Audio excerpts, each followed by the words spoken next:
just want to say to the choir, I know you're not at full staff, not at full choirdom, but that was one of the most beautiful renditions of that song, and it just was so complete, every part, and thank you. Will you please join me in a prayer for illumination?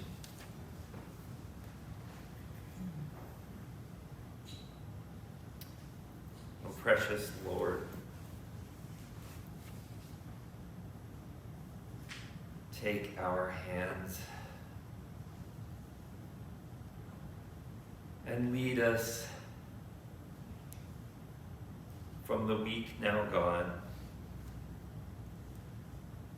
Let us treasure its gifts and leave behind its troubles. Take our hand and bring us into this moment, into this space, where we need not rush,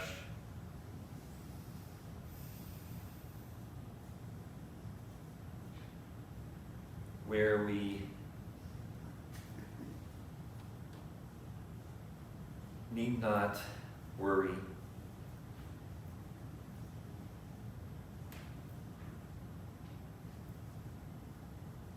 where we gather as friend and stranger, but we gather as one people, your people. We give thanks for this day, for rain, for sun, for puppies and new friends. We give thanks for having a place where no matter what's going on, we can come just as we are. So help us in this time to lift our hearts,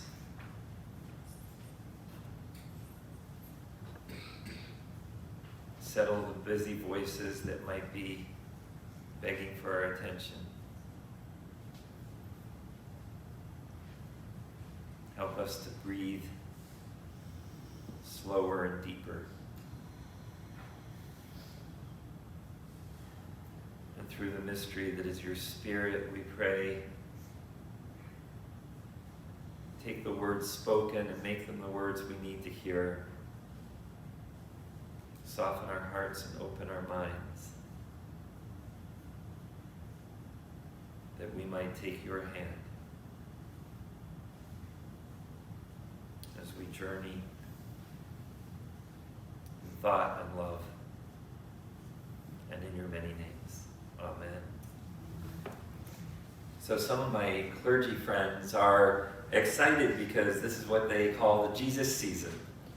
It's that time after Advent and Christmas, and specifically after the baptism of Jesus, the start of his ministry. And we then have a strong narrative for the next few months until Easter that tells the story of his brief ministry. And today's reading that Janice did is it overlaps with the one we did last week on baptism. That one last week was from Matthew. Now this one is from the Gospel of John, the fourth Gospel, which I, to be honest, don't spend a lot of time on. If you're familiar with them, the first three Gospels, Matthew, Mark, and Luke, are very similar. We call them the synoptic Gospels because they tell a similar story about a similar person. And then John is just very different. Very, very different. But then I often think that if I and my three siblings wrote books about our family and growing up, they would be very different. I wasn't even going to use this lectionary reading, but my good friend, the Reverend Nicole Trotter, I saw her this week, and she was very excited about it, and she drew my attention to this answer that Jesus gives the two disciples when they ask, "Where are you staying?" She said, instead of saying, like just down the road at Peter's house or something like, at 10 First Avenue between Olive and Fig Street, Jesus says, "Come and see." Where are you staying? Come and see. I think of Chris and Jane and just people and Ellie who come and see. Nicole points out that God doesn't really have a fixed address. We don't really get God by going to one place, like reading a bunch of doctrine or ascribing to a specific set of beliefs. We can't say that is where God will be found. Heresy warning. I don't know if you ever watched Lost in Space, but the robot would be like, "Warning, warning, young Will Robinson." That might verge on what some might consider heretical. Because we get God by experiencing God. In big moments and small ones and obvious manifestations and obscure, brief periods of visions. There isn't one set address for anyone. There is only really this invitation, come and see. We have a strong history in practice in this particular community of Sausalito Presbyterian Church of come and see. Just a couple of days ago, I was trying to explain to someone the particular nature of our eclectic collective beliefs and disbeliefs. And the way I explained it was that we were more likely drawn together by an interest in the same questions and not in a declaration of the same answers. And that there's something many of us have experienced here, but we don't try to pin it down and make everyone pinky swear that this is your experience too. We just offer that invitation. Come and see. Our doctrine is a feeble human attempt to capture this divine experience, the divine God. And capture is probably a good word. Because whenever we try to define the infinite, we somehow diminish it. How do you draw edges around something that encompasses all that's seen and unseen? How do you hold a moonbeam in your hand, to quote Mother Abbess from The Sound of Music? How can I get you to be in awe of the God I see so often in a sunset, or a field of flowers, a grove of trees, or in the act of kindness from a stranger?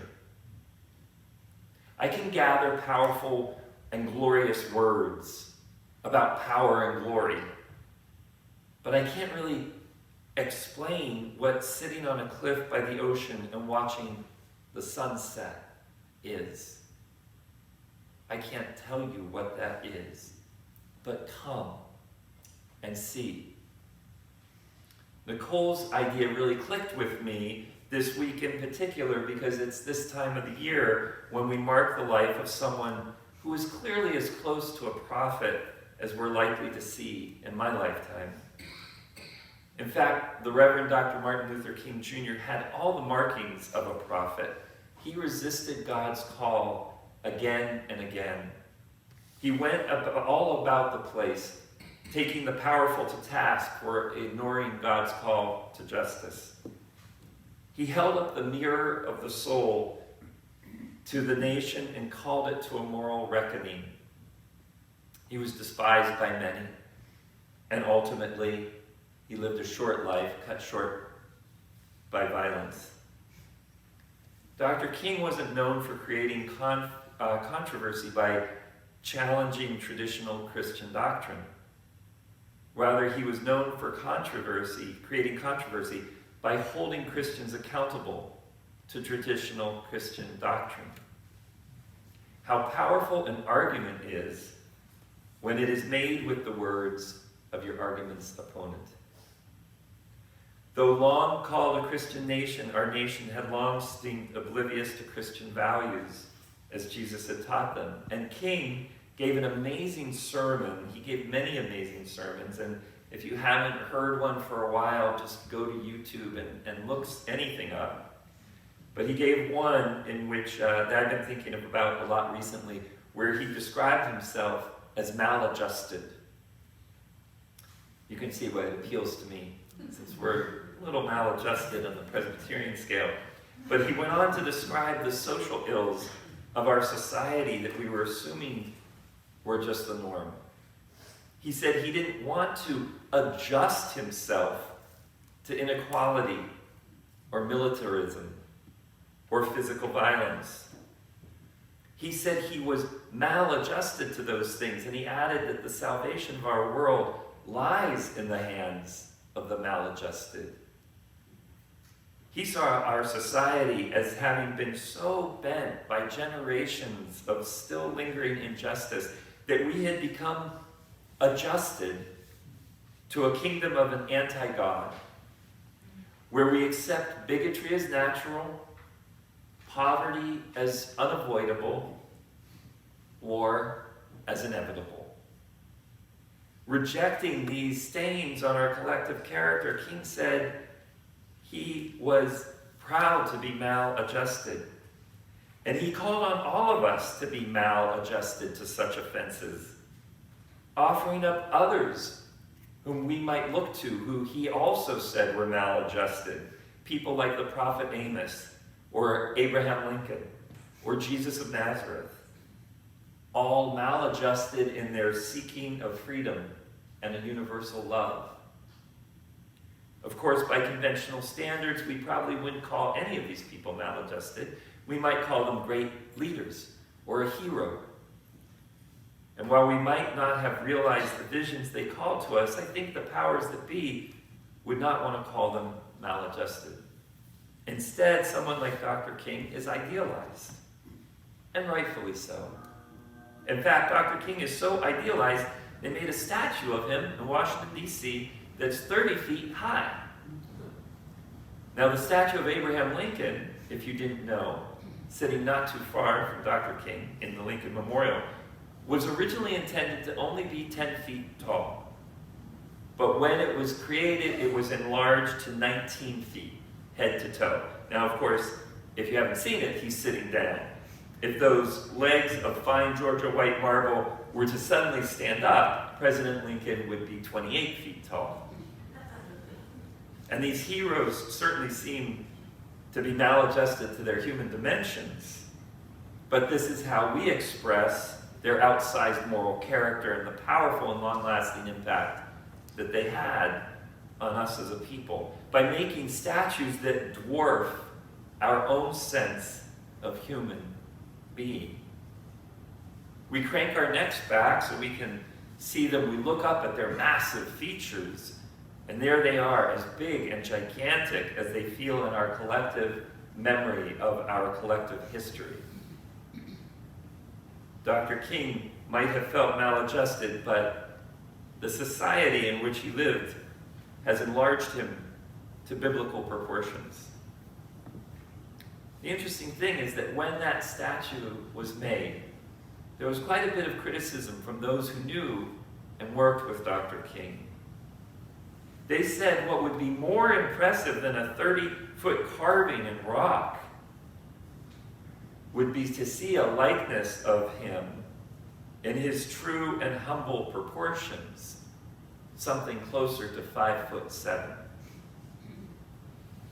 Could we still be moved and inspired by his righteous indignation and his determination to bring down hundreds of years of legislated racism if we were standing in front of a statue that stood 5'7"? I'd have to look down, not up. But the truth is, there was so much courage in that 5'7" frame. So much moral reasoning, so much determination. There was so much power in that very, very human man. A life-size statue, some said, would remind everyone who saw it that they too could be courageous. that they too could take that stand. That Martin King was, like themselves, a man of flesh and bone, not hewn from stone, that he and we have the choice at any moment to stand up and do the right thing. I loved this controversy, and it made me think for the first time that all statues of notable people should be life-sized and as realistic as possible.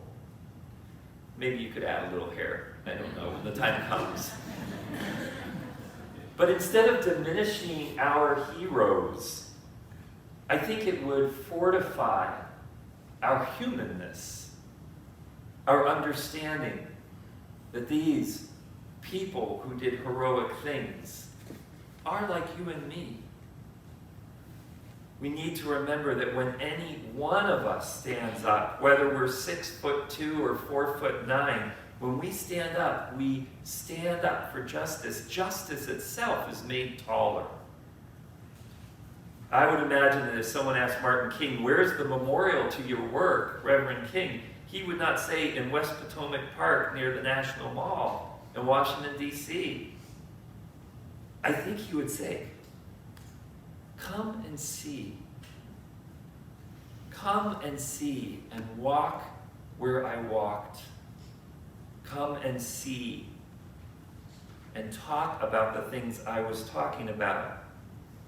I've tried to impress upon my 13-year-old daughter the essence of the civil rights movement, but none of my words could match the sense of hope and empowerment she felt a couple years ago while marching in the throng of humanity at the Women's March in San Francisco. I've tried to impress upon my 13-year-old daughter the importance of standing up for those who are troubled and in need. But none of my words could match the sense of solidarity and accomplishment she felt last year when she gave a speech to her 7th grade class and convinced them to award the top grant in their charity fundraiser to the Trevor Project, a suicide hotline for LGBTQ youth.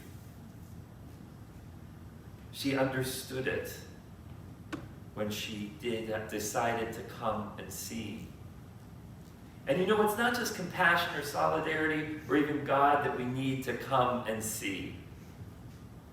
We need to come and see each other. Everything that is or could be intimate in our lives, we must come and see. And the reality is, we often don't. We have ideas about who someone is. Come and see. We ask questions like, "How are you?" But if we really want to know how someone is, we have to get into their life. Come and see. And often, we get distracted by a society and a culture that's 24/7, that's intent on taking us into paths of distraction, and we lose sight of each other, and we don't see. Many people think they know just who we are because they see our sign outside and they see the word church. And they think they know what it's all about, what we're all about. But come and see. Jesus practiced this experiential form of living in God's presence. He seldom read aloud the doctrine of our tradition. He seldom gave sermons, an idea you might like. He lived in the essence of God with the very ordinary sized people. His teachings were just where he was, whether it was in the marketplace or at someone's house for dinner or visiting friends, and one sister was busy cleaning up and the other wanted to talk to him, or meeting someone at a well when he was thirsty. That is where he found God.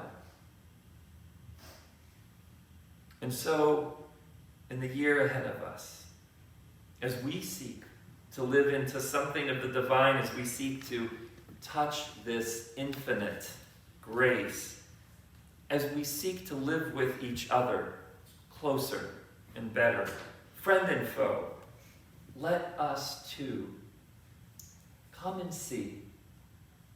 Come and see each other's lives, our hearts, our fears, our pains, our hopes. Come and see our hidden talents, our secret joys. As Nicole said, Nicole Trotter, someone may point the way for us, and we may point the way for others.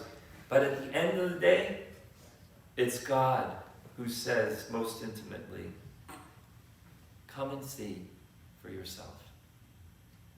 Will you please join me in prayer?